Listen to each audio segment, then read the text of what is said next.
قال انا یحیی هذه اللہ بعد موتها، وہ بولے اسے کیوں کر زندہ کرے گا اللہ اس کی موت کے بعد. فاماتہ اللہ 100 عام، تو اللہ نے انہیں مردہ رکھا 100 برس. ثم بعثا، پھر انہیں زندہ کر دیا.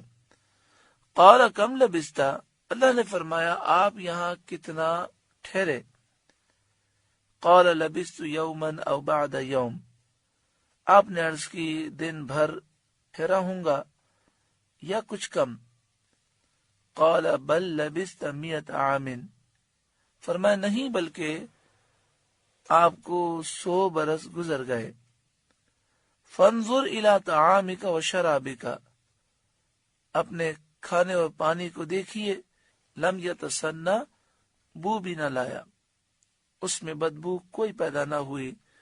100 سال کے بعد بھی وہ اسی طرح ہے. اللہ کی شان کہ پانی اور کھانا یہ جلدی خراب ہونے والی چیز ہے، وہ 100 سال تک اسی طرح درست ہے. اور گدھا وہ کچھ عرصے تک باقی رہ سکتا ہے، لیکن وہ 100 سال میں اس کی ہڈیاں بھی سلامت نہ تھیں. وانظر الی حمارک، اور آپ اپنے گدھے کو دیکھیے کہ جس کی ہڈیاں تک سلامت نہ رہیں. وَلِنَجْعَلَكَ آیَةً لِلنَّاسِ، اور یہ اس لیے کہ ہم آپ کو لوگوں کے لیے نشانی بنائیں.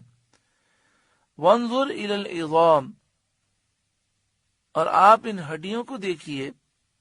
کیف ننشزها، کس طرح ہم انہیں اٹھان دیتے ہیں. ثم نکسوها لحما، پھر انہیں گوشت پہناتے ہیں. فلما تبین له، جب یہ معاملہ ان پر ظاہر ہو گیا. قال اعلم ان اللہ علی کل شیء قدیر، بولے میں خوب جانتا ہوں کہ اللہ سب کچھ کر سکتا ہے. اب اس رکوع کی جو تیسری آیت ہے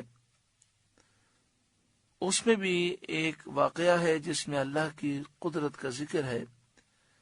وَإِذْ قَالَ إِبْرَاهِيمُ، اور یاد کرو جب ابراہیم نے عرض کی ربی، اے میرے رب، ارینی، مجھے دکھا دے، کیف تحیی الموتى، تو کیوں کر مردے زندہ کرے گا، مردے تو کیسے زندہ فرمائے گا.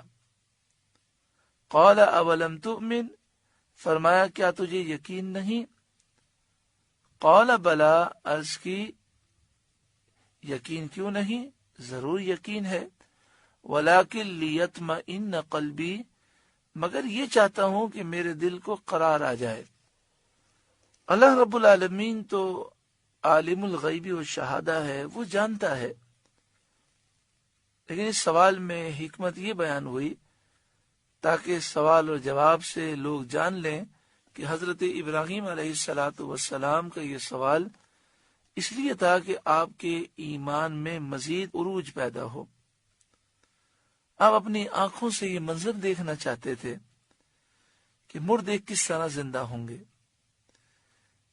بعض مفسرین نے فرمایا کہ یہ جو آپ نے عرض کی اس کا سبب یہ ہوا کہ سمندر کے کنارے ایک آدمی وہ مرا ہوا تھا. جوار بھاٹے میں سمندر کا پانی چڑھتا اترتا رہتا ہے. جب پانی چڑھتا تو مچھلیاں اس لاش کو کھاتی، جب اتر جاتا تو جنگل کے درندے کھاتے، جب درندے جاتے تو پرندے کھاتے.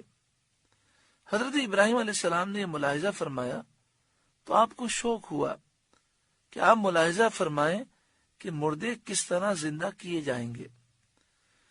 آپ نے بارگاہ الہی میں عرض کیا یا رب، مجھے یقین ہے کہ تو مردوں کو زندہ فرمائے گا اور ان کے اجزاء دریائی جانوروں اور درندوں کے پیٹ اور پرندوں کے پوٹوں سے جمع فرمائے گا.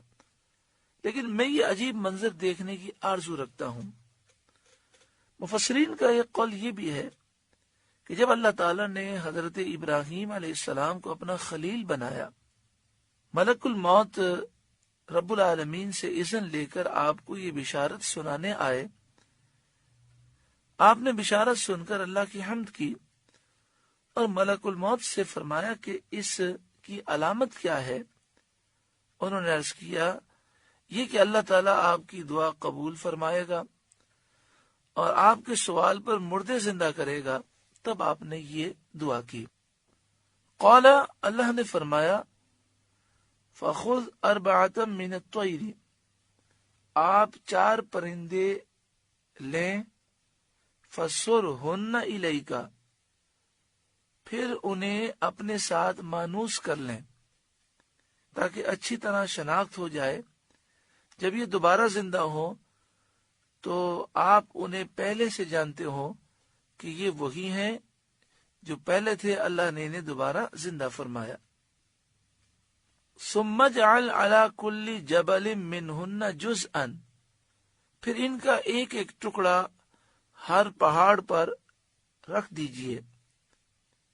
ثم ادعوہن، پھر انہیں بلائیے، یأتینک سعیا، وہ آپ کے پاس پاؤں سے دوڑتے ہوئے چلے آئیں گے۔ حضرت ابراہیم علیہ السلام نے 4 پرندے لیے، مور، مرغ، کبوتر اور کوا۔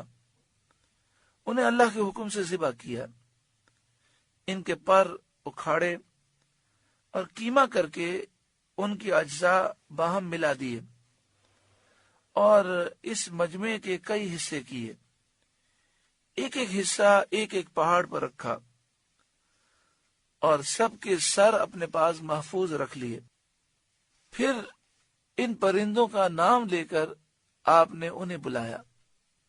حکم الہی سے یہ فرماتے ہی وہ اجزاء ہوا میں اڑنے لگے، مختلف پہاڑوں سے وہ اجزاء اڑ کر فضا میں مل گئے، اور پھر ہر جانور کا جز الگ ہوا، اور پھر اپنی ترتیب سے وہ جمع ہوئے اور پرندوں کی شکلیں بن کر اپنے پاؤں سے دوڑتے ہوئے حاضر ہوئے۔ وہ بغیر سر کے تھے، کیونکہ سر تو حضرت ابراہیم علیہ السلام کے پاس تھے، تو وہ دوڑتے ہوئے آئے۔ اپنی گردن اپنے سر سے انہوں نے جب ٹچ کی تو اللہ کے حکم سے وہ جڑ گئی، وہ مکمل ہو کر ہوا میں اڑنے لگے۔ اس واقعے میں اللہ تعالیٰ کی قدرت کا ذکر ہے۔ وَعْلَمْ، اور جان رکھ، ان اللہ عزیز حکیم، کہ اللہ غالب حکمت والا ہے۔ اس رکوع میں 3 واقعات ہیں اور تینوں میں اللہ کی قدرت کا ذکر ہے، اور ایک ہی مضمون ہے کہ مرنے کے بعد اللہ تعالیٰ دوبارہ زندہ کرنے پر قادر ہے۔